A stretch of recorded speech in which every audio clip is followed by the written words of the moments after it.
Moi, je me suis dit, j'ai fait le constat, j'ai calculé, hein, en moyenne, dans une vie, on va passer 4160 lundis.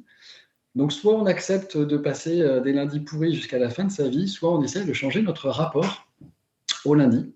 Et l'idée, c'est que pour modifier ce rapport, moi-même, j'ai travaillé sur des chroniques et sur des astuces qui sont basées sur les recherches en neurosciences, sur les découvertes que l'on peut faire. Donc, on va parler de confiance, on va parler de rebond, et puis surtout, on va s'inspirer aussi des cultures des autres pays, justement. Et puis, on traite ça avec humour et amusement tous les lundis.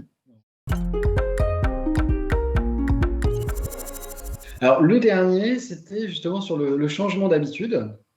Euh, on, on a plusieurs théories justement sur le changement et sur la mise en place de nouvelles routines ou de nouveaux comportements.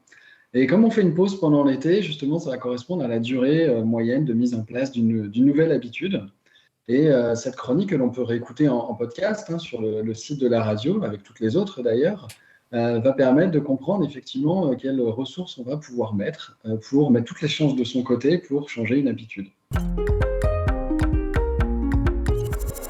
Ouais, alors l'idée, c'est vrai que là, on se rend compte qu'en ce moment, tout le monde est fatigué. C'est difficile. Ça joue sur la concentration, ça joue sur les émotions. Donc les vacances vont vraiment faire du bien. Le conseil prioritaire que je donnerais, c'est de favoriser un maximum l'apport de vitamine B et puis de production d'hormones. On fonctionne sur un rythme, nos hormones fonctionnent sur un rythme circadien, c'est-à-dire avec l'alternance jour-nuit. Vous savez, ces fameuses hormones du bonheur, hein, c'est la sérotonine, la dopamine, les endorphines, l'ocytocine. Et donc, pour tout ça, eh ben, l'idée, c'est de profiter un maximum, alors j'allais dire du soleil, il ne fait pas tout le jour beau, mais en tout cas de la lumière naturelle.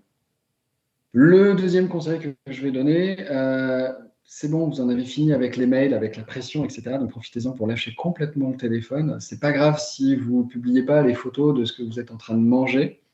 Tout le monde s'en fiche complètement. Donc mettez le téléphone de côté, vivez intensément vos moments, parce que là, ceux-là vont s'inscrire dans votre cerveau pour longtemps. Quand on vit des émotions fortes, ça s'ancre dans le cerveau. Voilà, vous n'avez pas besoin du téléphone pour ça.